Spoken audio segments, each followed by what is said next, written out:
David Goerlitz. Hey, there he is, the man, the myth, the legend. My big brother, David Goerlitz. Welcome to a Titillating Tuesday. Yeah, you guys on the air now? You got out of bed? You got bail money? Yeah, we're out. We do have clothes on, though. I am wearing clothes today. It's Tuesday, so I'm going to wait till closer to the weekend. You're wearing clothes. I'll tell you that. I don't want to tell you how offensive that was the other day, but that's okay. I'll let that one go for another time. Yeah, but it's kind of creepy. Hey, it was Naked 100 Day. We salute Naked 100 by getting naked. I know. So how are you guys doing this morning? Doing well. How are you? I'm good. Dealing with the normal day-to-day aches and pains of being an old man. I had a great weekend. I had my 50th year high school reunion on the weekend. Oh, wow. Man, 50th yeah, 50 year. Count them, 50 years. Yeah, what was my wife that and I like? went up to it. What was that like? It was pretty. It wasn't bad. Some certainly didn't age well. Others looked better than I thought they would, and unfortunately, we lost about 75 in our class due to normal nature's way of thinning the herd. And but it was nice. We recreated some of the songs we did in our high school play. So yeah, it was kind of fun. And it was. And then I come home to a shitstorm on Monday morning with our friend out in California. So it kind of ruined it for me. Yeah, because I kind of would love to take this topic into you singing songs on stage. I'd love to hear you sing Danny those. Zuko on top of the car. Holy singing Grease crap. Lightning, you know? I'd love to hear you perform that, but we do have to. You're right. This is not the subject at hand. Yeah, we were off. I know. I was spending time with the family, and I woke up to it Monday morning too, going, "What's going on?" So we thought, you know what? We reached out. Of course, we don't know. Right. Well, we saw the stuff that erupted yesterday with Stefan from Not Blowing Smoke. Not Blowing Smoke. And he's very angry about something. And we reached out to him, see if he wanted to come on, discuss it. And he's making allegations, that you're being untruthful about things. And our take on it was, okay, well, I don't know what the hell's going on here, right. But David is part of our Vape Radio family. The David G. Model Citizen Show is here on Vape Radio, and so it's like, well, if something is amiss, then I need to know about it in order to address it. Sure. So, well, what the hell is this all about? Let me just tell you what happened. I woke up yesterday morning and I get a message at 7 o'clock or 7:30 from Mike Peterson, and he wanted to know. He said, "WTF?" And I said, "Huh? What are you talking about?" And he showed me that was going on. He sent me a screenshot of him calling me a liar, and that therefore I'm just a drama queen, and all those nice adjectives that certainly have never been described of me before in the past. And to make full disclosure here, Stefan and I haven't talked in over 3 years or communicated in any way, shape, or form.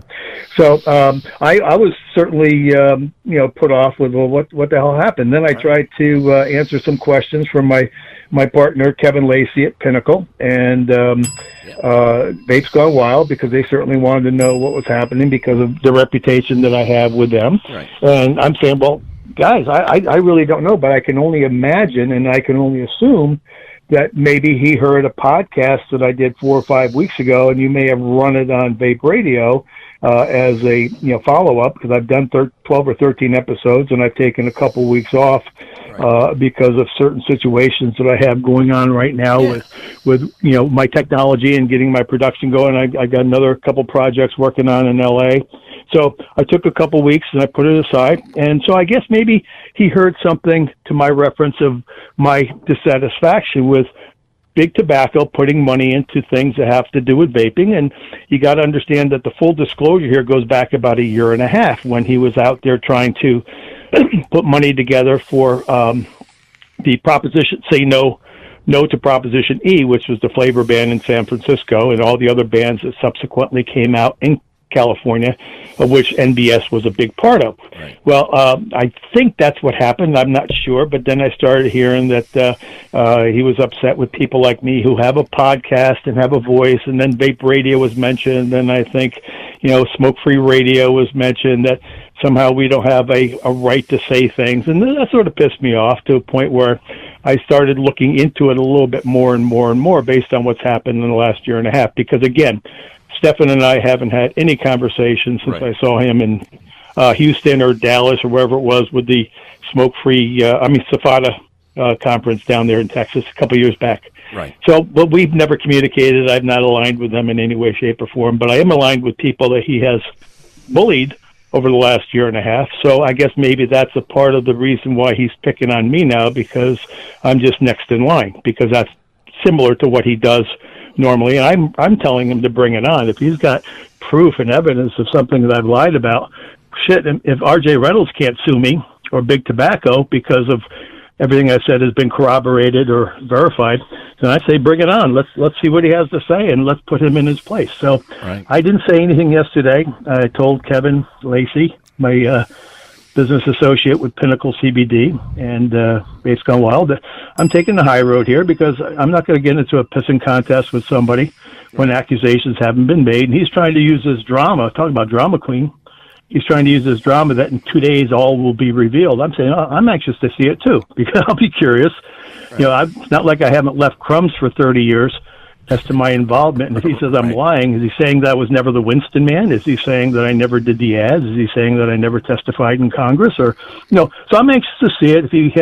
If he wants to be this way, then I'll follow it through. But, you know, talking to you guys this morning is my first response to anything that he said since yesterday morning. Yeah, absolutely. You have held a great restraint as far as just even getting involved with it. But I know one of the things he had posted, he said, I guess this was his issue actually, he says, was as that about, it said he accused, did you accuse them of taking R.J. Reynolds' money? A lot of it, according to you. He says he suddenly started saying that Big Tobacco is not the enemy. So basically, he's saying that you said that you took money from Big NotBlowingSmoke.org, took money from Big Tobacco. What say you on that topic? Okay, well, here, let's go back, okay, because this is not something that could be answered in a soundbite. Right. You know, a year ago, you got to look at the climate. When I was having been the former Winston man and taken on Big Tobacco for the last 25, 28, 30 years, you know, I certainly have a total disdain for Big Tobacco. Right. And a year ago, November, when I started hearing, it'll be a year ago this coming November, that Philip Morris put $1 billion into the Foundation for a Smoke-Free World with Derek Yock, and you know, they were going to do films about tobacco company now trying to clean up their act, and that is to put money into a Foundation for a Smoke-Free World. Now, my knee-jerk reaction to that was, what the hell could go wrong with that? Okay, I mean, when PMI gives $1 billion to Derek Yock, who was in the movie A Billion Lives with me, I got pretty upset, and I was able to calm down only because I got people who were also involved, who were the actual usual suspects as icons in the vaping industry, telling me that Derek Yock would never, ever, ever allow Big Tobacco to control what they're doing with their money and how it's being spent. So I got certain people to tell me, and they calmed me down. And I said, okay, fine. It's kind of like one of those things, keep your friends close and your enemies closer kind of thing. Right. And the assurance was made to me that Derek Yock would never, and he was the original architect for the Framework Convention on Tobacco Control, and he's a doctor, and he used to be World Health Organization Executive Director. So, and then I heard from Clive Bates and Oliver Kershaw and all the other people that I totally respect. And I said, okay, I'll calm down. I'll just, you know, let the chips, you know, fall where they may, and I'll be involved, because anything that anybody can do to get people to stop smoking has always been my goal. Okay. Right. So I was all for it after that, and I said nothing else. I never disparaged him online or on Facebook. I just rolled with it. Well, then things started happening in California with Stefan Didak and NBS, and I started getting calls back in, I think it was probably July or August of 2017, when they found out that Big Tobacco, meaning R.J. Reynolds, was going to put $12 to $13 million into the opposition, okay? And the opposition was going to be under the Let's Be Real San Francisco Coalition, and for advocates of free choice and harm reduction rather than prohibition. And at that time, I get calls that R.J. Reynolds donated or put in to stop this ban on flavors, which was going to be coming up on a ballot in August. They were able to get enough signatures to put it on the ballot for June of 2018. Right. Well, lo and behold, the person who was responsible for getting all of these petitions signed was Stefan Didak. And he went on the news and said he got the referendum signatures delivered, all 34,000 of them. They only needed 19,000. And now the 11-month process to begin in building up and executing the campaign, spending $13 million, is all I referenced. That's all I said. He was using the money for this campaign, which is fine. And then it was all over the newspaper that here's what it said, the renowned harm reduction advocate and founder of Not Blowing Smoke is playing the main role in the campaign. He got the referendum signatures, delivered all 34,000, and now the 11-month process to build and execute the campaign is ready to go. So certainly the assumption was made that I knew something about it because of my national involvement in vaping.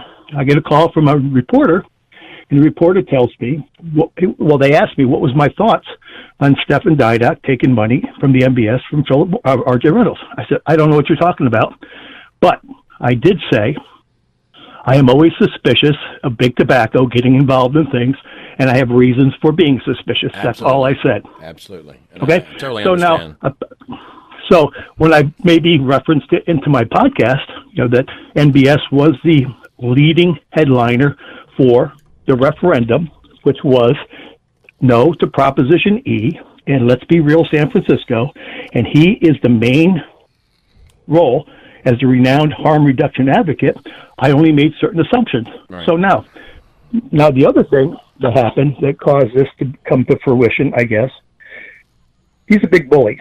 Okay, Stefan's a big bully. He has been. I could tell you stories, but I won't. Last year, a good friend of mine, her name is Deanna Marshall, and her husband Ron, very powerful advocates for the state of Montana. They run Montana Smoke-Free Association.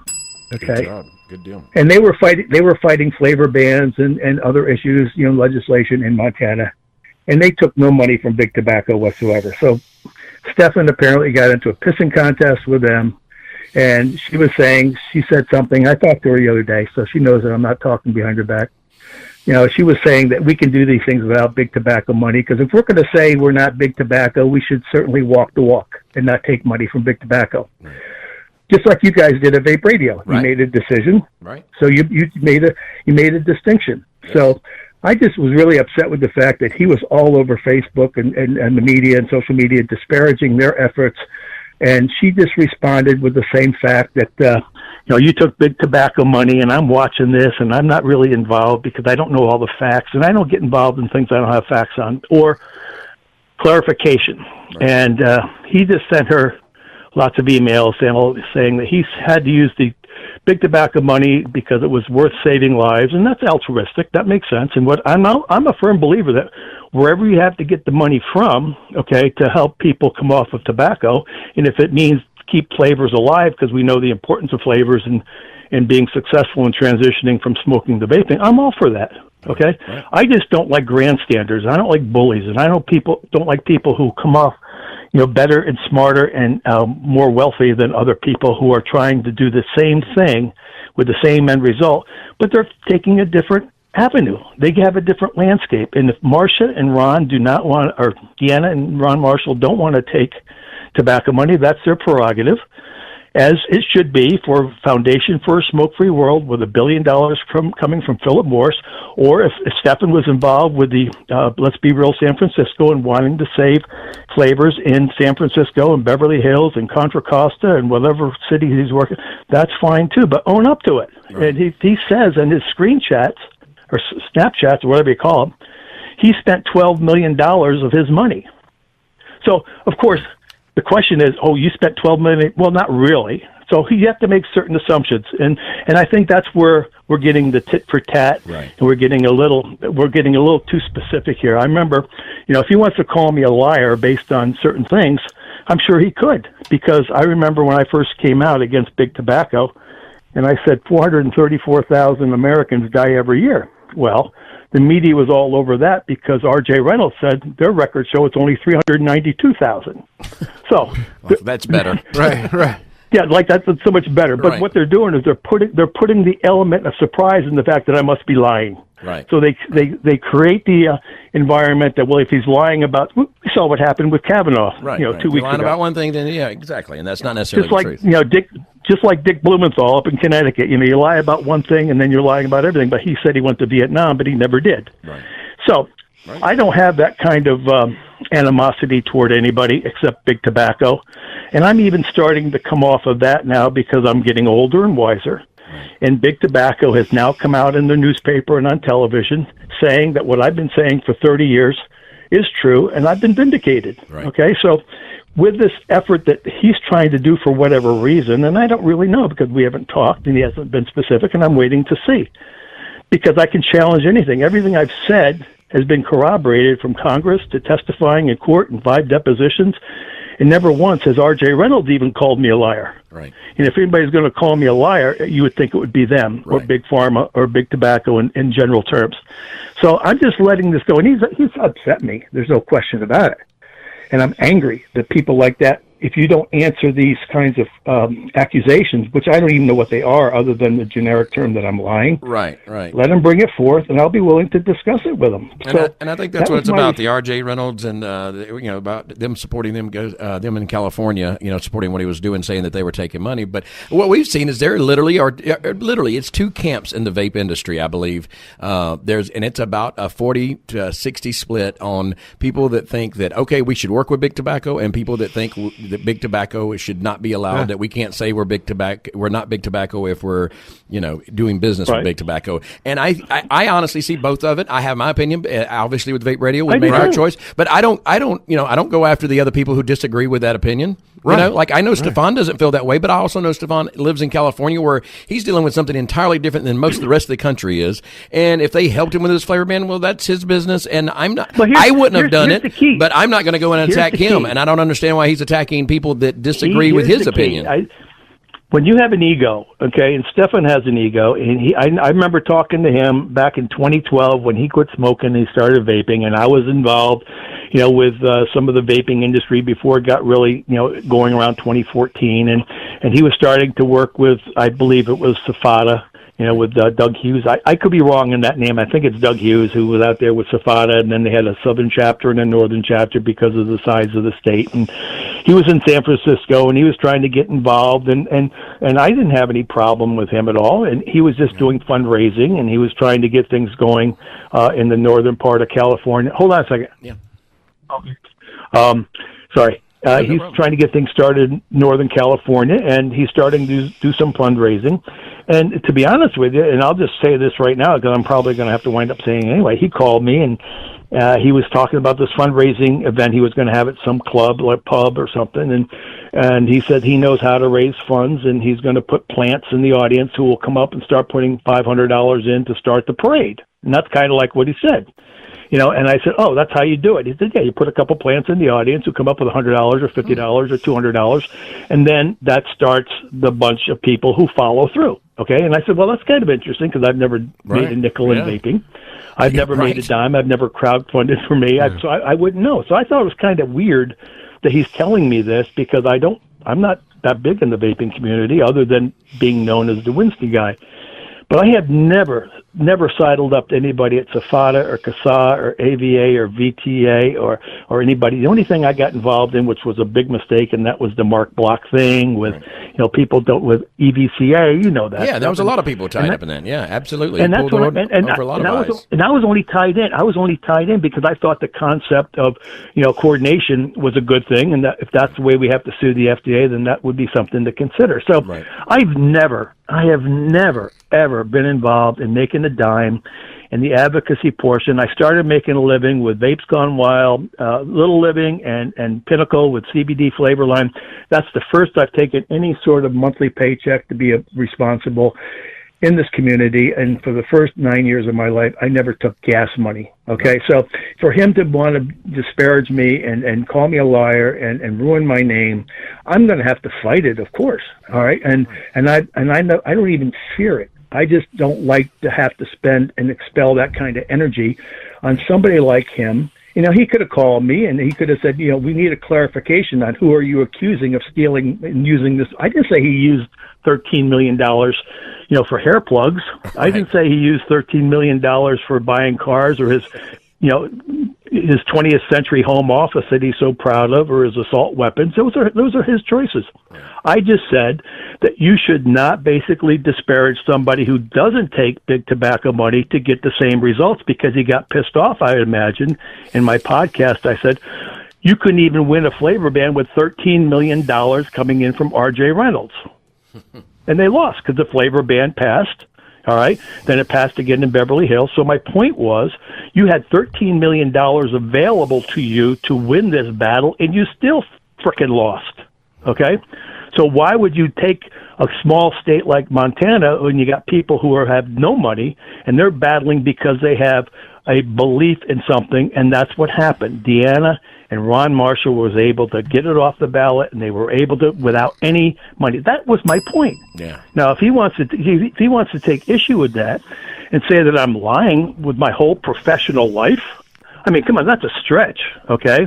And I'm okay with that if that's the way he wants to be, but he's going to have a battle on his hands because I have corroboration. Bring it to the table, and let's talk about it. And I'll lay it out there for everybody because I'm really, really getting fed up with this whole industry, if you know what I'm talking about, absolutely, you guys. Absolutely. And I can testify that my experience with you, David, has been honestly, and you can even ask Pablo because I mentioned this even off, behind the scenes a lot of times, is that I don't think that perhaps you are appreciated for what you actually do for this industry. Because I know even at my age, I get tired of all the shows, all the things we do, and you don't make money with those. You are flown out, you hit a home run every time. You come up there. I've seen you with blood clots in your legs, flying in just to get the crowd interested for advocacy and get them excited. You are, to those people, those consumers, the vapors that show up, you are a celebrity. You are a leader. The face out there that and they want adult marketing. That's you. You're an adult that vapes. Look at the way and you're a good face. You do what you come and deliver every single time when it comes to advocacy without asking anything in return. And I've seen you do that tirelessly. And I can't imagine that.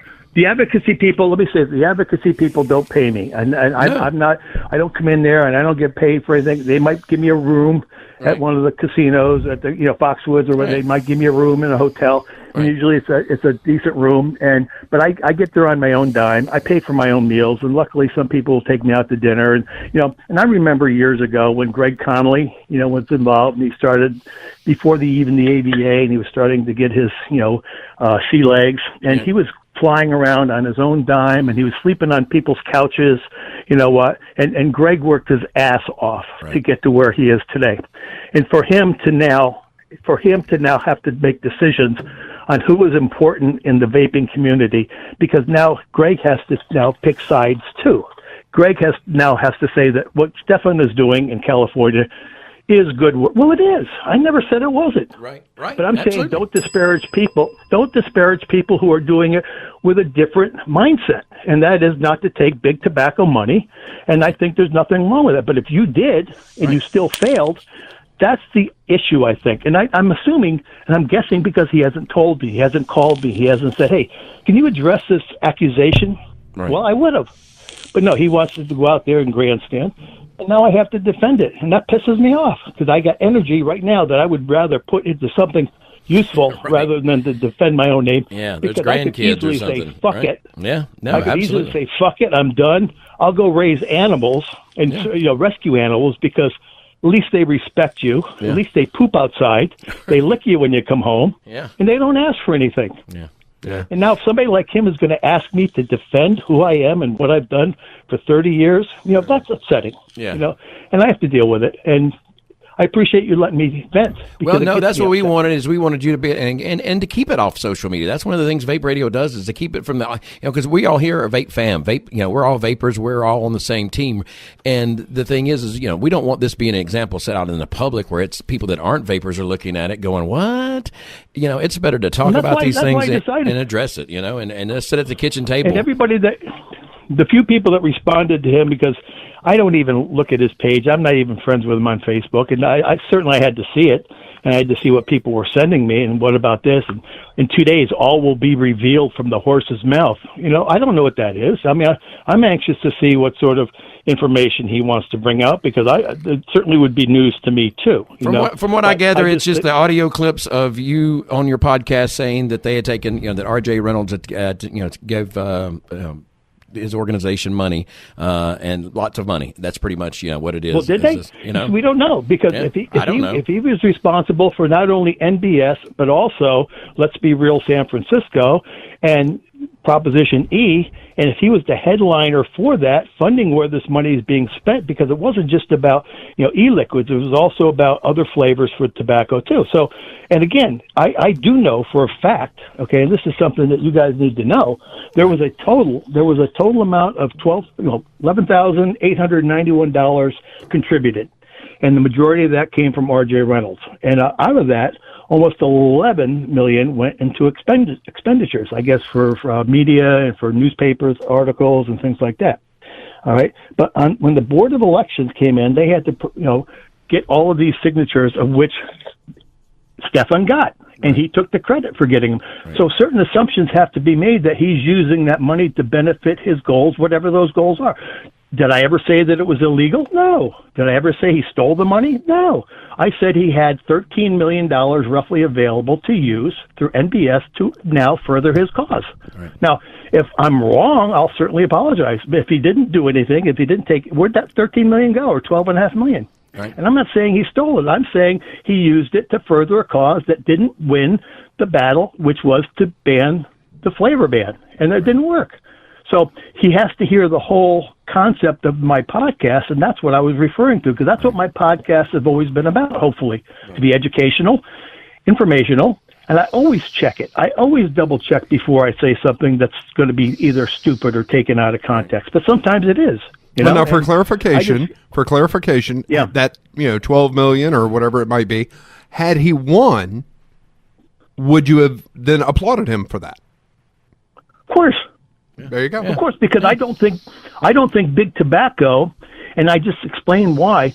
When I accepted the fact that Philip Morris gave Foundation for a Smoke-Free World $1 billion, and my friend Aaron Biebert is out there capitalizing on some of that, good for him. Because if I can be assured that money is not going to be controlled by Philip Morris, but it's given to a foundation that's going to help better smokers to be able to quit in whatever shape or form. And I've always been the one to say, hey, if you quit smoking and you're vaping and you want to stop vaping, then go for it. Right. You don't have to vape for the rest of your life. And a lot of people get upset with me for that because it's not furthering the betterment of the vaping industry. Right. Well, it's not about the vaping industry. It's about reduction. People quitting smoking. Yeah, it's about harm reduction, people quitting, and people don't get it. So I had to do my own podcast because I can't get that information out in a soundbite in the mainstream media. You get 3 minutes with them, if that. Right. You don't have the time to educate people. And I have enough information and I have a wealth of knowledge that I would like to get out there to people to maybe help 1, 10, 50, 1,000 people who are ready when they quit smoking, that they can feel comfortable knowing that we have done our job to give them the most reasonable, regulated product that's going to be safe for you, as safe as possible can be. And we've now proven that it's 95%, if not greater, safer. So that's my goal, and that's my stance, and that's my, answer to what Stefan's trying to do, and I'm only assuming that's what he's doing.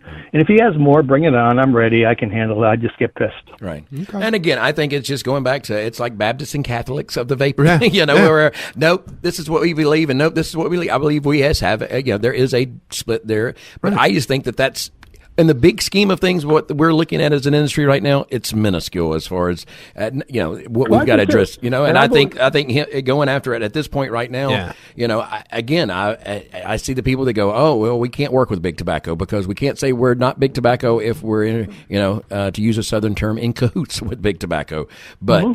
And that's kind of how I feel. Obviously, we've been through that here on Vape Radio, but there's some people that think it's not, Well, and I've made predictions on my I've made predictions on my podcast that's going to be different than your predictions based on what I know. And I've got 35 years in this business, and I'm not putting a feather in my cap. I'm saying I just know shit, okay? Right. And if I know this information, and if I can't get it out there, I've done an injustice to the industry, whether they like me or not.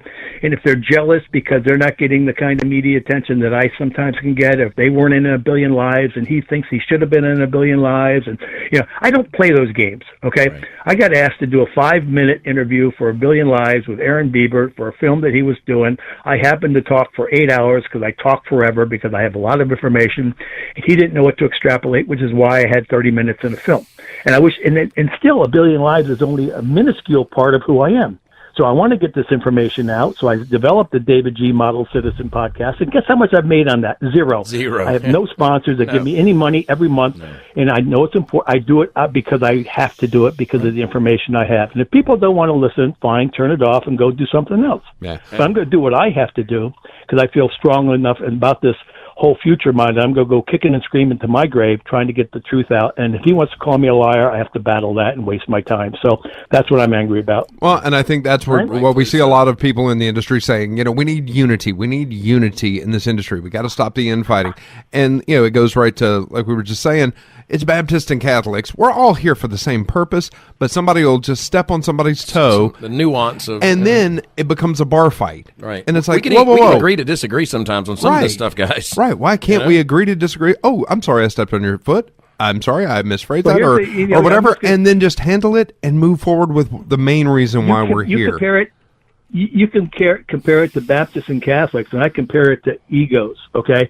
The egos are huge in this industry. You got a bunch of young people who made a lot of money because they happen to be at the right place at the right time, and I've never disparaged them. Could I have gone with a major manufacturer 8 years ago using my name and reputation? Sure, I could have. Did I? No, because I wanted to learn about the industry. I wanted to do the research. I wanted to find out what it is we were trying to get people to inhale into their lungs, and I learned through my own trial and error and through my own gut decisions on who I wanted to work with. And fortunately, I found the right people, and it took me 8 years to get there with Pinnacle and Vape's Gone Wild. And I have a startle. Now I hear people responding to Stefan and say, well, David G. has an e-liquid now. Was he legal? Did he get it into the FDA before the August 2016? I don't need to deal with that bullshit. I did my homework. I dotted my I's and I crossed my T's. I did everything legal above board. And if Stefan did it, sure. And if I made people believe that he stole $13 million from RJ, then I'll admit that I was wrong. Maybe I was taken out of context. I tried to explain to you what it is I did, and it makes sense to me. So maybe I stepped over the line, but I don't think I did. I was just saying, hey, other people have a way of making, success in their legislation and their communities. Don't disparage them for not taking big tobacco money like you did, $13 million from RJ Reynolds. Right. So if that was taken out of context and now he's saying I'm blaming him and accusing, then we should address it. Right. Because that certainly was not my intention. Right. Yeah. Right. And that's not even an apology. No. Not at all. Yeah, and again, like we've known Stefan for a good long while. Yep. He was actually the first person in this studio we're in now that was ever interviewed in here, and we've always had a positive relationship with the guy. And again, some people differ on their methodologies as to how they want to achieve things in this industry, but we've always liked Stefan. We've always supported him, and so it just we saw this coming out of nowhere. It right, was like I've never field, like wait, what? Right, like, what is the I've problem? never heard the bullying stuff. I've never, so I don't know, and that's why this that's why this catches us off guard because not saying it has or hasn't happened. I don't know. But it's the first we're hearing of it. People talk to me differently. Hey, Pablo, Rod, people talk to me differently. I hear stuff from people that I don't even like to have to repeat, when it comes to bullying, because I hate bullies. I really me hate. Too. My dad, the preacher, told me I shouldn't hate anybody, but I hate bullies. I hate people who are shade and frauds. And shade and frauds are nothing more than people who find glee and pleasure in the misery of other people, okay? And when people do that, I find that to be offensive, and I'm going to stop it in every possible way. And you don't call somebody up in Alaska trailer trash because he or she in the vaping industry doesn't have the kind of money you have. You don't call somebody in New Mexico, and say that nobody cares about your damn state. You don't go try to steal other vendors to now support you because they're making a mistake putting money in other, tobacco industry organizations. And that's the things that I don't talk about. And these are the things I know and I hear, but I let them go because I know people have egos, people make mistakes, people get upset and get passionate. But when it comes to push comes to shove, don't poke the bear, okay? You poke the bear, I'm going to fight back. And I don't really want to, but if that's what I have to do to save my name, because I've worked hard to keep my name above board, and that's what I'm going to have to do. Well, I can tell you personally, and I'm speaking for myself personally, I applaud everything that you do. I see a man that has been very committed and passionate to this industry, and he's been on that stage just about every time I've been on it, and he's not making a dollar. I can tell you as a fact, he's never made a dollar from Vape Radio in the show that he puts on here. I'm sure the podcast, same thing. He gets, like you said, it's a hotel at these shows. They bring him in. He's not getting paid to do that advocacy and to do that work on the stage and do everything that he does, and just to be there, to be somebody that the vapors come out and buy a ticket at these shows to see, so that they can stand there and then get the information as far as advocacy that they need in their state, that's relevant to their state, not another state, but their state, and what they get energized from that advocacy. The difference that you make to those people is tremendous, and I see the effort and the hard work he puts in. But when you can have somebody who takes somebody, and I've done this, and you're right, and I appreciate you telling me that, and I do it for the right reason, I think, okay? But when you get to the point where you just don't give a shit anymore, and you say, hey, I'm done, then I feel like you're giving up and you're giving in to the bullies, like I always did when I was a kid, as being, fat, cross-eyed, and a bedwetter till I was 15, and that always comes back and haunts me, and I know I don't want to get too passionate here about this, because bullies are somebody that we don't need in this industry. And when somebody bullies you to a point, or bullies anybody, to where you say, you know what, screw it, I'm done, I'm going to move on to something else because I can't, then it means you're giving up and you're a quitter. Well, I'll be 70, pretty soon. And when I'm 70, I don't want to be fighting with people anymore. I should be retired a long time ago, but I do this for the right reasons, I hope. And not making a lot of money. I do want a line of e-liquid for people who want to quit. Yeah. I do want flavored CBD to help people, because smokers generally, when they quit, aren't healthy in other areas of their life. So I'm doing it hopefully for the right reasons. And I love my family at Pinnacle, and I love my family at Vapes Gone Wild. I love you guys, and I love being able to tell people the truth as I see it. And if you have a problem with it, question me. We can talk about it. Right. But don't call me a liar. Right. Don't call me a liar. There you go. I'm not going to stand for it. I agree. Thank you very much, David. We appreciate having you on, and again, appreciate everything that you do. And thanks, guys. We love you, and we'll talk to you soon, brother. All right. Talk to you soon. Have a good day. You too, man. David Goerlitz, the former Winston man. Yeah. And again, like we've said, I think it just goes down along that divide of where there's a group that thinks it's okay to work with big tobacco to further the vape industry and the agenda that we have as an industry, and then there's some that goes, no, we're adamant about not doing that because of the history of big tobacco and what their intentions are, or whatever the reason is. And but ultimately, let's all remember, we came to church together. Yeah. And let's stay, let's focus on why we're here. Yeah. How we get there might be different. We might be different denominations, but we're here for the same cause. Right.